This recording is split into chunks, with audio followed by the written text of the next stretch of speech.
رادیۆی دەنگی گەلە.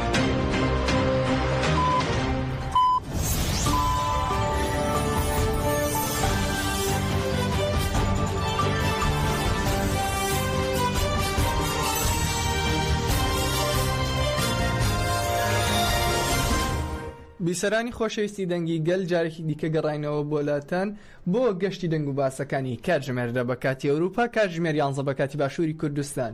هیوادارم هەر لە خۆشی و شادیا بن و دەستپێکی هەواڵەکانیش بە کاروباری لیژنە پەرلەمانێکی تورکیاوە دەست پێ دەکەین.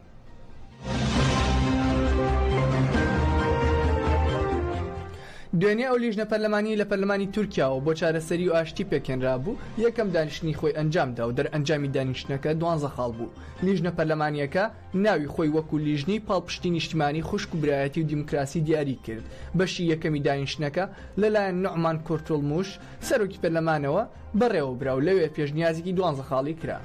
یەکێک لە خاڵەکانی پێویست بوو بە ناوی کۆمسیۆنەکە و سەرڕای ناڕزایی بەشێک لە پارتەکان ناوی کۆمسیۆنەکە وەک خۆی مایەوە. یەکێکی دیکە لەو خاڵانی کە بووە جێی ناڕزایی و گۆڕانکاری بەسەرداهات خاڵی شەشەم بوو کە پێویست بوو بە ڕێژەی یاسایی بڕیاردانەوە. خاڵەکە لە سەرتادا ئاماژەی بەوە دەدا کە دەتوانرێت بە زۆرنەی 50 لە سەدای ئەندامانی بەشدار بڕیار بدرێت، بەڵام پاش ناڕزایەتی و کۆبوونەوەی پارتەکان خاڵەکە گۆڕدرابەوە 150 تەواوی ئەندامانی لیژنەکە. هەروەها لیژنەکە وادەی دانیشتنی دووەمی خۆی دیاری کرد کە بڕیارە ڕۆژی 8 ئاب کە دەکاتە ڕۆژی هەینی ئەنجام بدرێت.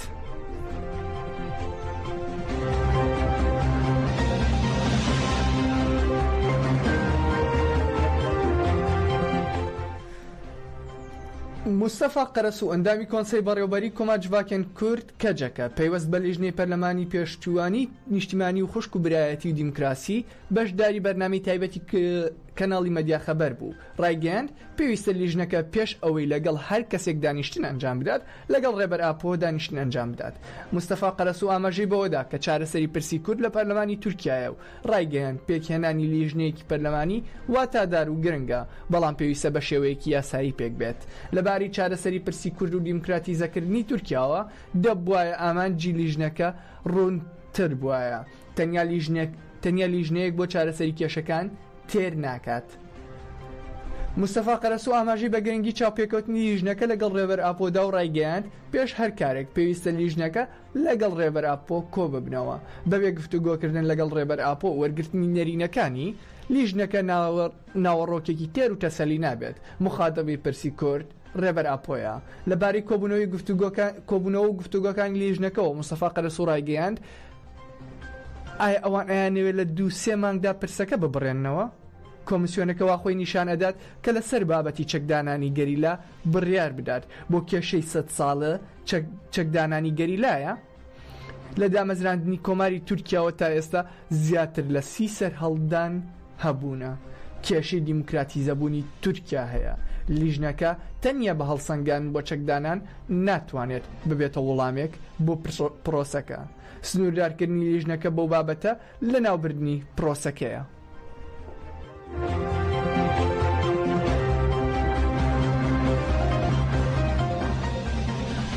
هەر پێوەست بە هەمان بابەتەوە سەرۆکی فراکسیۆنی پارتی دیموکراسی و یەکسانی گەلان دەم پارتی گوڵستان کلیچکوچیک لە کۆبوونەوەی لیژنەی پەرلەمانی و تاریکی پێشکەش کرد و ڕایگەیاند کە پرسی کورد پرسێکە کە ساڵانێکە چارەسەرکردنی دوا دەخرێت. ڕایگەیاند ئێمە بۆ چارەسەری دیموکراتیک و سیاسی و ئاشتیانی پرسی کورد لێرەین دەمانەوێت دووپاتی بکەینەوە. ئەم کۆبوونەوەیە بۆ پێکەوە ژیان و مافی و ئایندی دیموکراتیکی تەواوی هاوڵاتیانی تورکیا گرنگە. کوچک و ڕایگەیاند دەبێت پرسی کورد وەک پرسی ئازادی و هاوڵاتی بوونی یەکسان لێک بدرێتەوە. هاوکات دەبێت وەک هەنگاوێکی دادپەروەرانە و سەرەکی بۆ چالاکردنەوەی یاسا و سیاسەتی ئازاد و یاسای خوشک و برایەتی و دەوڵەتی یاسا دامنرێت وەک بنیادنانی پێکەوە ژیانێک لەسەر بناغەیەکی دادپەروەرانە ببینرێت. لەم چوارچێوەیەدا کارەکانی کۆمسیۆنەکەمان بۆ چارەسەرێکی درێژخایەن و ڕێگەی چارەسەرێکی بەرفراوان و ئاسانکردنەوەی قۆناغەکانی چارەسەر دەرفەتێکی مێژوویە. بەڕێز ئۆجەلان سیاسەتی دیموکراتیک وەک ڕێگەچارەی پرسەکان نیشان دەدات. ئەمە دەری دەخات ڕێگەی سیاسەتی دیموکراتیک چەندە گرنگە. هەروەها گوڵستان ڕایگەیان دەبێت ئەم کۆمسیۆنە زەمینەی ئاشتی و سیاسەتی دیموکراتیک بەهێز بکات. ڕایگەیان بۆیە بەشداریەکی سیاسی پێویستە کە مافی کۆڵەکتیڤ و دەرفەتی نوێنەرایەتی سیاسیش بگرێتە خۆ. بەشداربوون نابێت بە هەڵبژاردنەوەی سنووردار بەشداربوون نابێتە بورن نابێت بە هەڵبژاردنەوە سنووردار بێت. دەبێت بەشداربوونی یەکسان لە پرۆسەکانی بڕیارداندا ئیدارەی خۆجێیی پتەوکردنی ئیدارەی خۆجێیەکان و ڕێزگرتن لە ئیرادەی گەل و لە خۆ بگرێت. دانانی قەیوم پرۆسەی سنووردارکردنی مافە دیموکراتیەکانی هەموو هاوڵاتیانە. لە کۆتاییدا لەبارەی زمانی کوردیەوە گوڵستان ڕایگەیاند مافی زمانی دایک تەنها پەروەردە نیە بەڵکو پرسی هەبوونە. پەروەردە بە زمانی دایک دەست گەیشتن بە خزمەتگوزاریە گشتیەکان، ئەفراندنی دەرفەتی کللتوری، بناغی هاوڵاتی بوون، یەکسانی گەلی کووردا. مسۆگەرکردنی ئەم مافانە بۆ بەدیهاتنی سیستەمێکی یاسایی پرەپارێز گرنگە. وەک بەڕێز ئۆجلانیش دەڵێت ئەم وڵاتە ئیتر پێویستە ببێتە وڵاتێک کە هەمووان دیموکراسی هەم وەک ماف و هەم وەک ئەرکی خۆیان ببینن.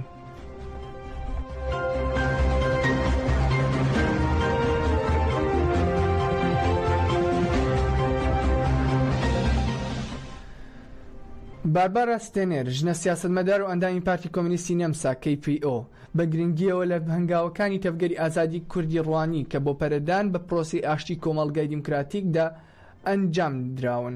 جەختی لەوە کردەوە ئازادی جەستەی ڕێبەر ئاپۆ مەرجی سەرەکیە بۆ ئاشتێکی هەمیشەیی. باربارا ستێنێر سەرنجی خستە سەر شێوازە پێویستەکانی پرۆسەکە و ڕایگەیاند دەبێت دەوڵەتی تورک کۆتایی بە فشار وێرشەکانی بۆ سەرگەلی کورد بهێنێت. هەروەها پێویستە لە هەموو ڕوویەکەوە بوار بۆ ڕەخساندنی هەلومەرجەکان بکرێتەوە لە پێناو کۆمەڵایەتی بوونەوەی پرۆسەکە. پێویستە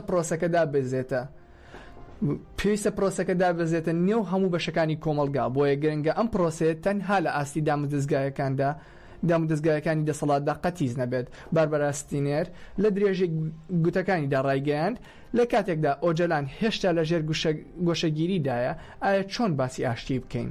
گوتی داواکاریە نێونەتەوەیەکان بۆ کەتایی هێنان بە گۆشەگیری 26 ساڵە لەسەر ڕێبەر ئاپۆ و بەشداریکردنی لە دانوستانەکانی ئاشتیدا بەرز کرایەوە.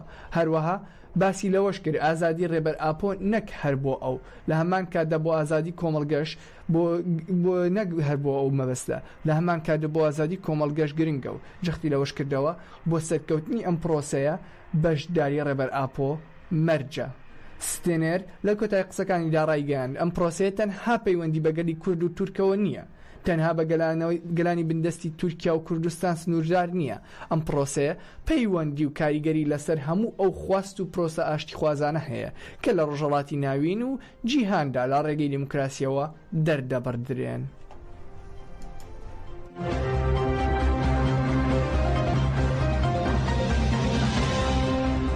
دەڕۆینە ڕۆژهەڵاتی کوردستان و ئێران و بە پێی ڕاگەندراوی هەڵمەتی سێشەمەکانی نابۆ لە سێدارەدان لە هەفتەیەکدا 30 کەس لە ڕۆژهەڵاتی کوردستان و ئێران لە سەدادراون. هەروەها ڕێکخراوە نێودەوڵەتیەکانیش سەبارەت بە بڕینەوەی پەنجەکانی سێ زیندانی لە ورمێ هاتوونەتە دەنگ. هەڵمەتی سێشەمەکانی نابۆ لە سێدارەدان لە هەفتەی هەشتا هەمینی هەڵمەتی خۆیدا جشت بە لە سزای لە سێدارەدان لە ڕۆژهەڵاتی کوردستان و ئێران ڕاگەندراوێکی بڵاو کردەوە.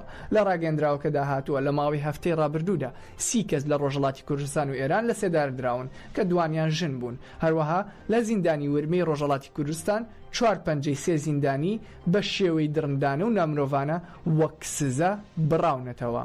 ئاماژە بەوەش کراوە لە بەرامبەر ئەو کردەوەی زیندانی ورمێ ڕێکخراوی لێبوردنی نێودەوڵەتی لە بەیان نامەیەکدا ئیدانی ئەم کارەی کرد و دەسەڵاتی دادوەری بە چەقۆی ئامێری ئەشکەنجەدان ناوبرد.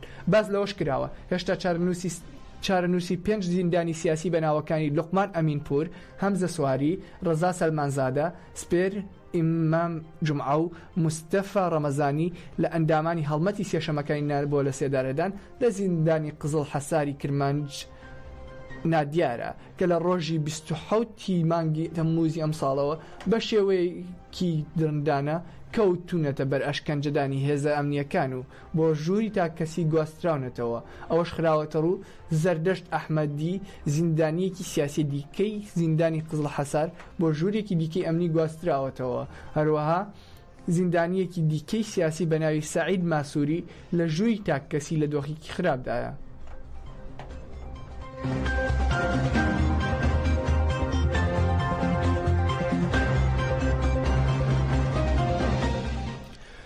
لە گوندی کەورگۆسکی سەر بە پارێزگای هەولێر لە بەردەمبوونی خزمەتگوزاری و خراپی بارودۆخ و گوزەرانی هاوڵاتیان خۆپشاندان دەستی پێکرا. ئاژانسەکانی هەواڵ لە باشووری کوردستان ڕایانگەیان بەیانی ئەمڕۆ بەهۆی نەبوونی خزمەتگوزاریەوە لە گوندی کەورگۆسکی سەر بە پارێزگای هەولێر هاوڵاتیان خۆپشاندانیان دەست پێکرد.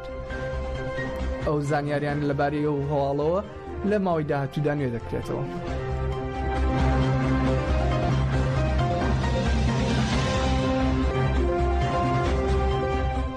کۆتایی دەنگباسەکانی ئەم کاژمێر 11 بە کاتی باشووری کوردستان بە هەواڵی کۆچی دوایی هونەرمەندی گەورەی کورد نەرمین قادرە. هونەرمەند نەرمین قادر پاش ململانەیەکی درێژ لەگەڵ نەخۆشیدا ئێواری ڕۆژی سێشەمە کۆچی دوایی کرد. نیاز نووری نەقیبی سندیکای هونەرمەندانی کوردستان بە ئاژانسەکانی هەواڵی لە باشووری کوردستان ڕاگەیان هونەرمەند نەرمین قادر پاش ململانەی سەخت و درێژ لەگەڵ نەخۆشی شێربەندردا دوجار دوێنێ کۆچی دوایی کرد. هونەرمەند نەرمین قادر ساڵی 1962 لە شاری سلێمانی لەدایک بۆ ساڵی 1975ەوە دەستی بەکاری هونەری کردو و ساڵی 1998 دوایین ڕۆڵی خۆی لە شانۆدا گێڕا و دواتر بەشدار بوو لە بەرنامە. نەرمین قادر ژیانی هاوسەرگیری پێک هێنا و خاوەنی کوڕ و کچێکە و فەرمانبەری بەڕێوەبەرایەتی کللتوری و هونەری چەمچەماڵ بووە. ماوەی چەند ساڵێک بوو ئەو هونەرمەندە تووشی نەخۆشی شێرپەنجە بوو. لێرەوە ئێمە وەکو ستافی دەنگیگەل دەڵێن ڕوحی هونەرمەند شاد و سەرساغی بۆ بنەماڵی بەڕێزی.